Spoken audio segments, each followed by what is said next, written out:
Ustaz, apa hukum meninggalkan sholat Jumat sampai 3 kali berturut-turut?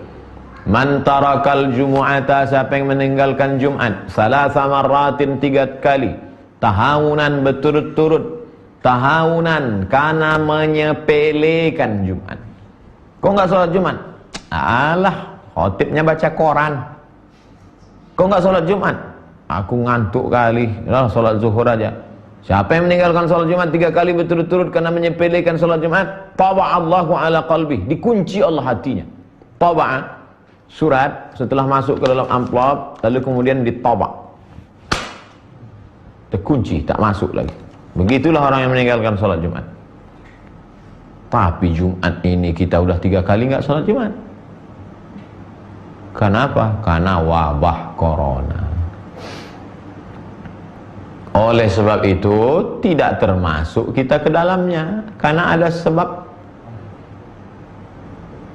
300 siswa sekolah Anu terkontaminasi. Kenapa? Karena kalau sudah kena satu masjid. Ustaz Samad, ini persidangan hari ini pakai online. Bapak jaksa, bapak hakim, bapak polisi, bapak pengacara, dan narapidana terdakwa. Terdakwa tidak boleh satu majelis. Kenapa begitu, Pak? Karena kalau sampai dia terkena ini, si terdakwa ini masuk dia ke sel, di sel ada 1200, kena semuanya. Darul mafasid muqaddam ala jalbil masalih. Siapa yang menjamin bahwa sekarang ini steril? Kecuali ada alatnya. Ada alatnya macam kacamata detektor. Siapa yang punya corona, nampak merah, merah sana, hijau, masuk. Kalau itu bisa dipasang di pintu masjid. Semua yang masuk masjid ini steril, laksanakan sholat Jumat. Bisa. Ada alatnya sekarang? Tak ada. Maka tak jadi sholat Jumat. Firra minal majzum, larilah engkau dari orang yang terkontaminasi kena penyakit menular ini. Firaraka minal asad, sebagaimana kau lari dari singa. Corona ciptaan Allah, saya pun ciptaan Allah. Oh, kalau gitu dibalik, singa ciptaan Allah. Hadapilah singa. Tapi Ustaz mengatakan corona itu jundun min junudillah. Bukan kata saya. 7 ulama di dunia ini mengatakan dia jundun min junudillah, berdasarkan hadis Nabi dari riwayat Aisyah. Ya ba'asuhullahu, wabah penyakit itu dikirim oleh Allah azaban, menjadi azab, liman yasha, bagi siapa yang dikehendaki Allah. Ada wabah itu menjadi azab bagi orang-orang yang dikehendaki Allah. Tapi bagi orang yang beriman, rahmatan lil mu'minin, menjadi rahmat bagi orang beriman. Yang mestinya dia mati konyol berubah menjadi mati syahid. Pahami baik-baik.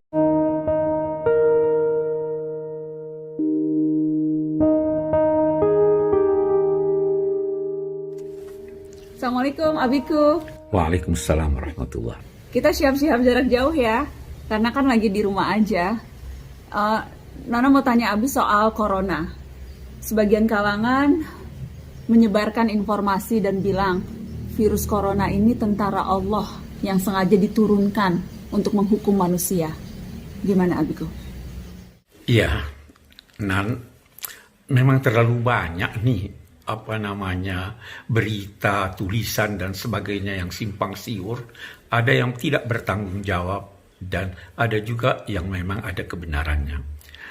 Dalam konteks menanggapi bencana corona ini, Abi tidak sependapat dengan mereka yang berkata ini adalah siksa Allah. Karena ini melanda dunia mengenai orang-orang baik dan orang-orang yang tidak berdosa. Apakah mereka itu disiksa juga? Abi lebih senang untuk menyatakan bahwa ini adalah bencana yang merupakan ujian dan peringatan dari Allah untuk umat manusia yang dewasa ini seringkali angkuh dan merasa diri mampu melakukan segala sesuatu. Memang Di dalam Al-Quran suratul Anfal, Allah berfirman, "Wattaqu fitnatan la tusibanna alladziina zalamu minkum khassa." Hati-hatilah datangnya suatu bencana, ujian yang bisa menimpa bukan hanya orang-orang yang durhaka dan berzalim di antara kamu. Jadi ini bencana berupa ujian. Memang kita juga harus sadar bahwa orang-orang yang tidak bersalah, orang-orang yang dekat kepada Allah, yang wafat karena bencana ini, itu akan mendapat nikmat dan ganjaran dari Allah Subhanahu wa Ta'ala. Di dalam hadis, Nabi menyatakan bahwa mereka yang wafat karena ta'un, suatu penyakit yang mewabah pada masa Nabi atau sahabat-sahabat Nabi, mereka yang wafat itu dinilai sebagai syahid. Tentu saja syahidnya tidak sama dengan mereka yang gugur dalam peperangan membela kebenaran. Tapi syahidnya ini dinamai syahidul akhirah. Jadi mereka tetap dimandikan, disalatkan, dikafankan. Berbeda dengan yang gugur di jalan Allah, tidak dikafankan, tidak dimandikan, dan seterusnya.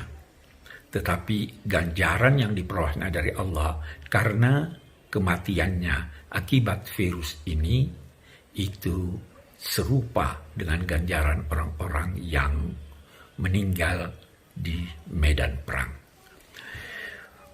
Ya, selanjutnya kita bisa berkata begini, bahwa virus-virus itu sebenarnya dapat juga dinamai sebagai setan-setan. Karena itu Abi juga tidak sependapat dengan mereka yang menamai virus-virus itu sebagai tentara-tentara Allah. Di dalam Al-Quran dan di dalam hadis-hadis Nabi, kita menemukan bahwa penyakit diakibatkan oleh setan. Mari kita baca ayat Al-Quran yang bercerita tentang Nabi Ayyub yang menyatakan, "Massaniyas syaitanu binusbin wa adab." Setan telah menimpa aku dengan penyakit yang melelahkan dan menyiksa. Dia namai penyakit itu disebabkan oleh setan, atau dengan kata lain virus-virus. Nabi juga mengisyaratkan bahwa virus-virus ta'un itu adalah ulah setan, ulah jin, dan kita ketahui bahwa jin adalah sesuatu yang tersembunyi. Salah satu di antaranya adalah virus-virus itu. Demikian banyak ulama mengartikan makna jin, dan karena itu kalau dia setan, kita harus musuhi, kita harus hindari, dan kita harus perangi.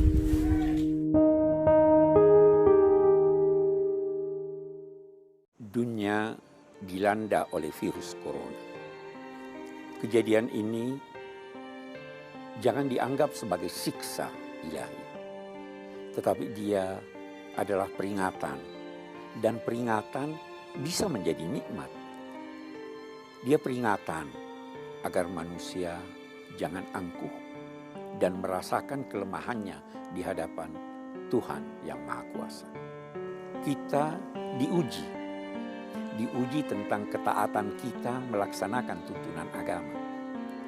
Salah satu di antaranya, tuntunan agama menuntut kita untuk memelihara jiwa dan kesehatan kita. Dalam konteks memelihara jiwa itu, kita hendaknya dapat meneladani atau paling tidak mengikuti tuntunan mereka yang memiliki pengetahuan tentang kesehatan dan keselamatan jiwa. Dalam konteks ini adalah para dokter. Ikutilah tuntunan dokter. Agama Islam mendahulukan kemanusiaan atas keberagamaan. Karena itu, tidak heran fatwa ulama-ulama menyatakan bahwa tidak wajib untuk melaksanakan salat Jumat demi menjaga keselamatan jiwa manusia.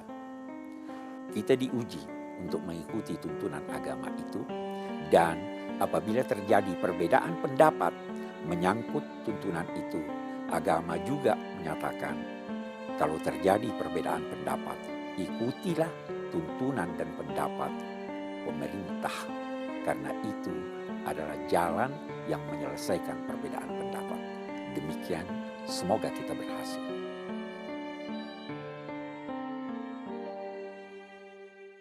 Ini kita berkaitan dengan bicara masalah kebersihan dan konsekuensi kita untuk tetap rajin menutup dan segala macam nih Ustaz Abu Fida, benar ya? Betul, betul. Karena kalau demam berdarah ini kan kita lihat kan di tempat air bersih justru. Iya, betul. Maka kalau kita lihat sekarang ya, banyak sekali terjadi wabah-wabah yang ada ya. Wabah-wabah ini apa sih sebetulnya hikmah dari wabah tersebut? Allah ingin menunjukkan bahwa untuk menghabiskan kita, untuk manusia ini agar Allah habiskan itu mudah sekali bagi Allah. Nggak perlu sesuatu peristiwa yang besar, hanya dengan nyamuk saja selesai. Ya, hanya dengan virus yang kecil saja kita tidak mampu apa-apa. Oleh karena itu jelas, satu, jangan sekali-sekali kita menjadi orang-orang yang sombong berjalan di muka bumi ini. Wala tamshi fil ardi marha innaka lan tahrikal arda wa lan tablughal jibala tula. Kata Allah, janganlah berjalan dengan sombong di muka bumi ini, sungguhnya kalian tidak akan pernah bisa menembus bumi dan menjulang setinggi gunung. Masya Allah. Ustadz Maulana pendapatnya. Kalau tadi ada hikmah dari Ustaz Abu Fida, gini, penanggulangannya kalau memang ada yang sakit, ayolah kita harus mengkarantina. Mohon izin, mohon maaf, karena bisa jadi ada namanya tertular kan. Nah itu makanya ada juga di sekalian diobati, dibantu, didoakan. Bukan saling menyalahkan, harusnya saling mendukung ini. Ya, ini Masya Allah ya, Alhamdulillah. Sekarang kita coba mendengarkan kesimpulan di tema kita pagi hari ini. Ustaz Syam silakan. Kejahatan anak salah siapa, mungkin kita harusnya lebih mengintrospeksi diri lagi. Bagus kalau kita sama-sama saling menyalahkan diri sendiri. Artinya menyalahkan bukan karena kita ingin terpuruk, tidak. Menyalahkan diri sendiri artinya bermuhasabah, introspeksi diri, lalu melakukan perubahan. Akhirnya setelah kita melakukan perubahan, insya Allah akan mendapatkan solusinya. Kemudian maju melangkah menjadi seseorang atau sosok yang lebih baik lagi. Utamanya menjadi sosok orang tua yang lebih baik untuk anak-anaknya. Karena anak-anak adalah peniru ulung. Mereka pasti mencontoh apa yang akan dilakukan oleh orang tuanya. Masya Allah, tabarakallah. Ustadz Benri. Sebagai orang tua kita harus ingat bahwa pengasuhan itu ibarat utang piutang. Jika kita tidak berikan hak anak di masa kecil, anak akan menagih di usia dewasa dengan perilaku yang menyebalkan. Karena itulah kadang perilaku anak di saat dewasa menyebalkan, maka mudah-mudahan jadi masukan buat kita. Pakailah doa yang mudah-mudahan ini dijadikan sebuah muhasabah. Rabbana zolamna anfusana wa illam taghfir lana wa tarhamna lanakunanna minal khasirin. Dengan kita mengakui, mudah-mudahan Allah berikan jalan untuk perbaiki.